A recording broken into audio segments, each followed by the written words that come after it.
আওতায় একজন কৃষক দুটি কিস্তিতে বার্ষিক 4,000 টাকা থেকে 10,000 টাকা পর্যন্ত পেতে পারে। এই প্রোগ্রামে খারিফ মরশুমের জন্য যে নতুন কৃষক বন্ধু প্রকল্প আমরা করেছি তাতে ৭৯ লক্ষ কৃষককে 2,385 কোটি টাকা একবারে সাহায্য দেওয়া হলো। বন্ধুরা, এই কৃষক বন্ধুর টাকা জুন মাসের মধ্যেই আপনাদের অ্যাকাউন্টে চলে আসতে চলেছে। তো কত তারিখে আসবে, কত তারিখে প্রক্রিয়া চলতে থাকবে এবং এর জন্য কি কি শর্ত পূরণ করতে হবে, বা আগে থেকে যারা কৃষক বন্ধুর টাকা পাচ্ছেন তারা কি এবছর পাবে কিনা, বা কি কি করতে হবে এবং কি কি নতুন বিষয় আপডেট রয়েছে, তো এই ভিডিওর মাধ্যমে আলোচনা করব। আশা করি ভিডিওটি খুব উপকারে আসবে, তাই ভিডিওটিতে কোনো রকম স্কিপ ছাড়া আপনারা প্রথম থেকে লাস্ট পর্যন্ত দেখতে থাকুন। তো বন্ধুরা, এই জুন মাসের মধ্যেই প্রত্যেকের অ্যাকাউন্টে কৃষক বন্ধুর যাদের 1 একরের নিচে জমি রয়েছে তাদের সর্বনিম্ন 4,000 টাকা এবং 1 একরের বেশি যাদের জমি রয়েছে তাদের সর্বনিম্ন 10,000 টাকা প্রত্যেকের অ্যাকাউন্টে চলে আসতে চলেছে। তো বন্ধুরা, আর্থিক সহায়তার প্রয়োজন আপনারও। আপনি কি একজন কৃষক? তাহলে আপনিও কৃষক বন্ধু প্রকল্পের জন্য আবেদন করতে পারেন। আপনি যদি ইতিমধ্যেই এই স্কিমের জন্য আবেদন করে থাকেন তাহলে কবে এই প্রকল্পের টাকা পাবেন নিশ্চয়ই ভাবছেন। কিভাবে আপনার কৃষক বন্ধু স্কিমের অর্থ প্রদানের স্ট্যাটাস যাচাই করবেন, বা আপনার নাম 2024 সালে সুবিধাভোগী তালিকায় আছে কিনা কিভাবে খুঁজে বের করবেন, তার A to Z প্রসেস ভিডিওর মাধ্যমে আলোচনা করব। তো বন্ধুরা, কৃষক বন্ধু স্ট্যাটাস চেক করতে গিয়ে বেশ কয়েকটি কিন্তু আপডেট চলে আসছে। তো এখন থেকে আপনারা কিন্তু কৃষক বন্ধু স্ট্যাটাস দেখতে পারবেন 5টি অপশনের মাধ্যমে। তো বন্ধুরা, আপনারা সর্বপ্রথম মোবাইল ফোন বা কম্পিউটারের কোনো একটা ব্রাউজার ওপেন করে লিখবেন কৃষক বন্ধু স্ট্যাটাস চেক। তো কৃষক বন্ধু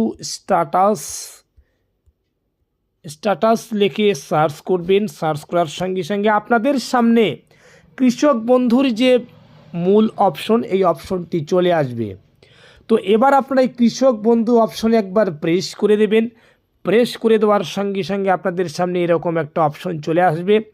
দেখতেই পাচ্ছেন সার্ভার ইজ আন্ডার মেনটেন্স দেখাচ্ছে, যদিও আপনি একটু নিচের দিকে স্ক্রোল করবেন, নিচের দিকে চলে আসবেন, দেখতে পাবেন নথিভুক্ত কৃষকের তথ্য বলে একটি অপশন রয়েছে। তো আপনারা এই অপশনে একবার প্রেস করে দেবেন। এই অপশনে প্রেস করে দেওয়ার সঙ্গে সঙ্গে দেখতেই পাচ্ছেন আপনাদের সামনে এরকম অপশন চলে আসবে। তো সিলেক্ট অপশন বলে অপশন রয়েছে, এখানে কিন্তু 5টি বিষয় এবং লাস্টের দিকে একটু 6টি বিষয় অ্যাড হয়েছে। আগে কিন্তু শুধুমাত্র ভোটার কার্ড অপশনের মাধ্যমে কৃষক বন্ধুর স্ট্যাটাস চেক হতো, কিন্তু এখন আধার কার্ডের মাধ্যমে, ব্যাঙ্ক অ্যাকাউন্টের মাধ্যমে, কিংবা কেবিআইডির মাধ্যমে, কিংবা মোবাইল নাম্বারের মাধ্যমে, কিংবা আপনারা যদি দুয়ারে সরকারে জমা দিয়ে থাকেন সেক্ষেত্রে অ্যাকনলেজমেন্ট নাম্বারের মাধ্যমে, বা কোনো অফিসে সরাসরি জমা দিয়েছেন, আপনার হাতে স্লিপটি রয়েছে যেখানে অ্যাকনলেজমেন্ট নাম্বার রয়েছে, সেই অ্যাকনলেজমেন্ট নাম্বারের সাহায্যেও কিন্তু আপনারা কৃষক বন্ধুর স্ট্যাটাস চেক করতে পারবেন। তো এখন থেকে যাদের ভোটার কার্ড সামনে নেই, হাতের কাছে নেই, তারা কিন্তু ইচ্ছা করলে ব্যাঙ্ক অ্যাকাউন্ট অপশনের মাধ্যমে কৃষক বন্ধুর স্ট্যাটাস চেক করতে পারেন।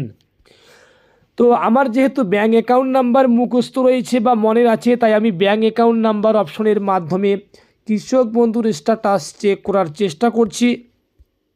ব্যাঙ্ক অ্যাকাউন্ট নাম্বার বসিয়ে দেওয়ার পর আই অ্যাম নট এ রোবটের উপর প্রেস করতে হবে। তো আই অ্যাম নট এ রোবটের উপর প্রেস করে দেওয়ার সঙ্গে সঙ্গে দেখতেই পাচ্ছেন অনেক সময় কিন্তু সরাসরি এখানে রাইট চিহ্ন চলে আসে, অনেক সময় কিন্তু বিভিন্ন ধরনের পিকচার চলে আসে, সেটাকে ম্যাচ করতে হয়। তারপরে সার্চ অপশানে প্রেস করে দেওয়ার সঙ্গে সঙ্গে আপনাদের সামনে কৃষক বন্ধুর স্ট্যাটাসটা চলে আসছে, দেখতেই পাচ্ছেন। তো এখানে একটা জিনিস মনে রাখতে হবে, এখানে অনেকগুলো অপশন রয়েছে, তার মধ্যে একটি রয়েছে অ্যাকনলেজমেন্ট আইডি। তো আমরা যখন আবেদন করেছি সেখানে কিন্তু অ্যাকনলেজমেন্ট আইডি ছিল, তারপরে কিন্তু কেবি আইডি রয়েছে এবং তারপরে কিন্তু ভোটার কার্ড নাম্বার রয়েছে এবং তারপরে কিন্তু এখানে আধার নাম্বারের ঘরটি রয়েছে। তো যাদের ক্ষেত্রে আধার নাম্বার সিডলিং নেই তাদের ক্ষেত্রে কিন্তু টাকা ঢোকার সম্ভাবনা খুব কম। এক্ষেত্রে কিন্তু আপনারা নিকটবর্তী অফিসে গিয়ে এই আধার নাম্বারটিকে অ্যাড করবেন। তো তারপরে রয়েছে একটু এদিকে চলে আসলে দেখতেই পাচ্ছেন ল্যান্ড, টোটাল ল্যান্ড রয়েছে এবং এই মুহূর্তে স্ট্যাটাসটা অ্যাপ্রুভ দেখাচ্ছে এবং ট্রানজ্যাকশান সাকসেস দেখাচ্ছে। তো এখানে যাদের স্ট্যাটাস পেন্ডিং রয়েছে তারা কিন্তু এবার টাকা নাও পেতে পারে, বা যাদের সমস্যা রয়েছে পেন্ডিং বা রিজেক্টেড দেখাচ্ছে বা অন্যান্য সমস্যা দেখাবে তারা কিন্তু অতি শীঘ্র অফিসে যোগাযোগ করবেন, কেননা আর কিছু দিনের মধ্যেই 27 থেকে 28 তারিখের মধ্যেই কিন্তু প্রত্যেকের অ্যাকাউন্টে কৃষক বন্ধুর যে টাকা সেই টাকা কিন্তু চলে আসবে। তাছাড়াও কিন্তু আপনারা নিচে যে একটু হোয়াটসঅ্যাপ নাম্বার রয়েছে এই হোয়াটসঅ্যাপ নাম্বারে যোগাযোগ করে চ্যাটিংয়ের মাধ্যমে আপনাদের সমস্যার সমাধান করতে পারেন। তো বন্ধুরা আজকের আপডেট শুধু এতটুকুই। পরবর্তীতে ধরনের নিত্য নতুন আপডেট পেতে অবশ্যই চ্যানেলটিকে সাবস্ক্রাইব করে পাশে থাকবেন, বেশি বেশি করে বন্ধুর কাছে শেয়ার করবেন এবং অলরেডি যারা সাবস্ক্রাইব করে আছে তাদেরকে অসংখ্য ধন্যবাদ। খোদা হাফেজ।